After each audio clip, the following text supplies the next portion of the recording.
Yo guys, what is up? It's Teach here, coming at you again with another video over on Ark Survival Ascended. And in this video, I am going to show you how to basically bypass this terrifying thing you see behind me right there, the turret death wall, using an invincible Paraceratherium build, or the racer build, if you want to think of it that way.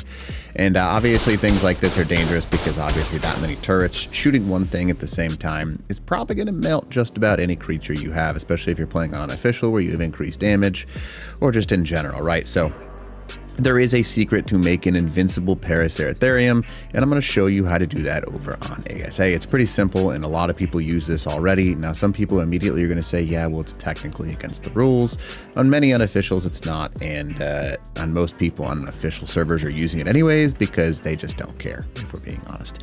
All right, so anyways, what we're going to do is pretty simple. Now, you want to be kind of careful because you essentially want to make it so you have a little bit of room to move. And then you want to use 3 foundations to cover up the back side. See how I've gone a little bit too far there? I want to be able to cover the entire back in order to start this build. And this is kind of like the most important part here. You want to just be very careful and slow and methodical on how you do this. And that's just about perfect. See how it just goes over just a tiny bit right there? That's what we're looking for. So there's 2 phases to this build. One, you're going to cover the front of the racer. You can see that I've almost got it covered right there. See how we probably want to get that a little bit more covered because obviously if it's going to be shot, we want to not let it get hit at all. So I'll explain that in a second anyways. But next thing you're going to do is go ahead and go to disable ally looking because that's going to save you a ton of time. And yeah, that's very important. So anyways, you can see that we've kind of got most of it covered right now. Now I'm going to show you the next part. So once we've gotten that far, you're going to go ahead and put up another ceiling right here. And then once you've got that done, you'll place another ceiling right here. Now, once you have those done, what we're going to do is take a pillar and we're going to place that pillar in a specific spot. Now it's going to be right there. 2 and 3. Once you go 3 down, you can place a ceiling down. And once you've placed a ceiling down, you can now use gate frames. Now gate frames will snap to each other, and conveniently they will also snap to the back side of this Paraceratherium.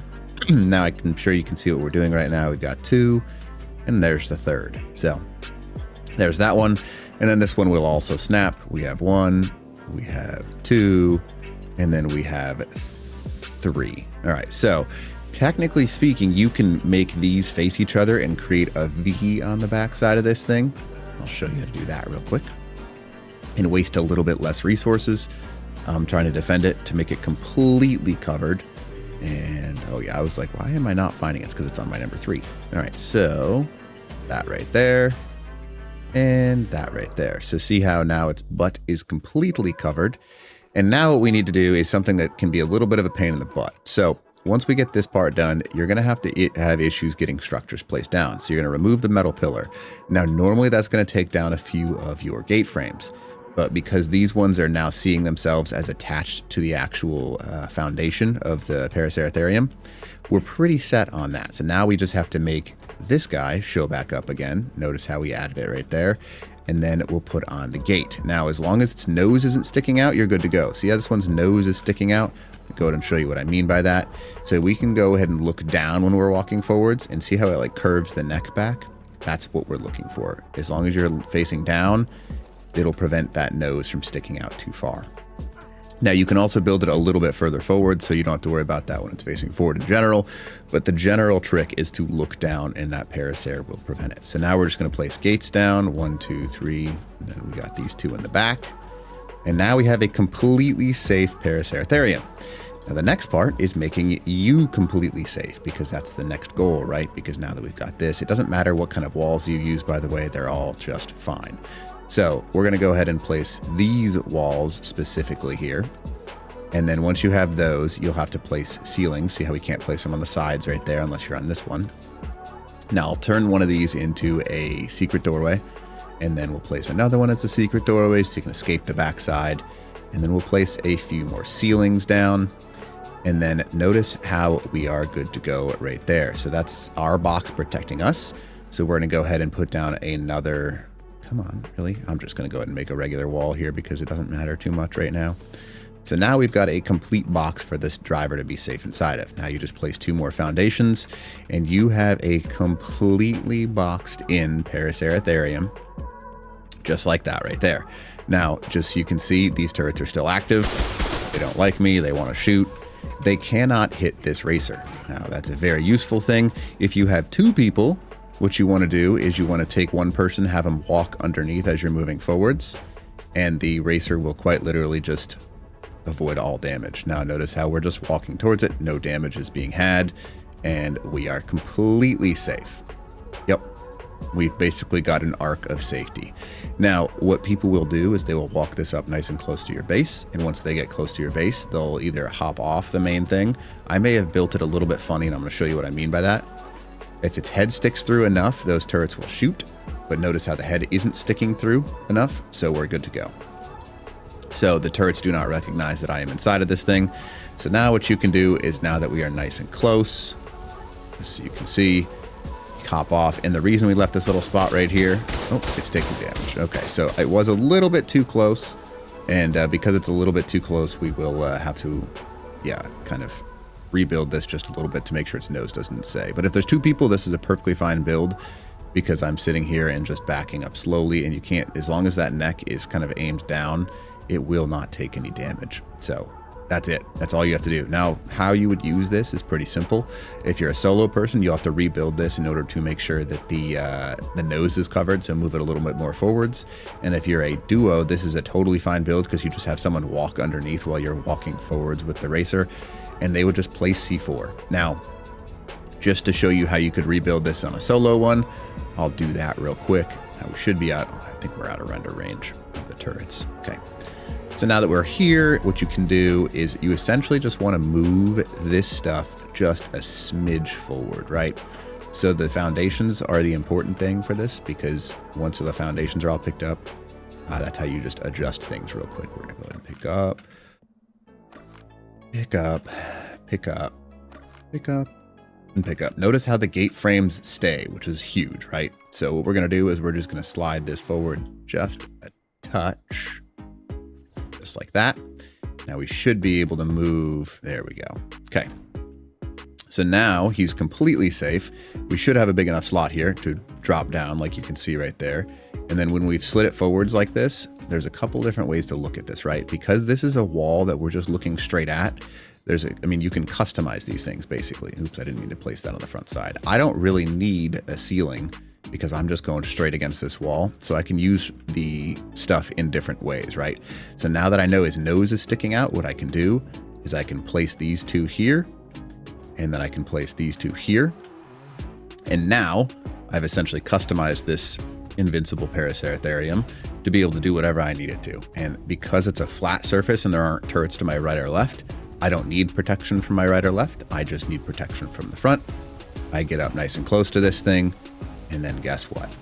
I'm completely safe from the turret wall. Now, if there was turrets to the right and left, you would just have to rebuild exactly, like go back to step 1 and build where I just did instead.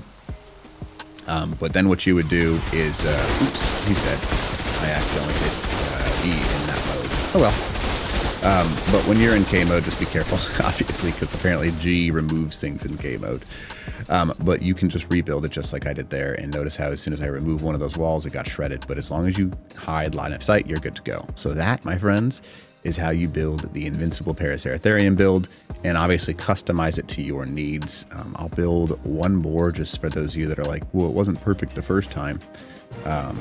It's not that important. You can do this with the level 1 Paraceratherium. It doesn't matter.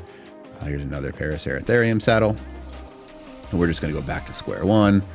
And notice how we're kind of, and really, we're going to go right about there.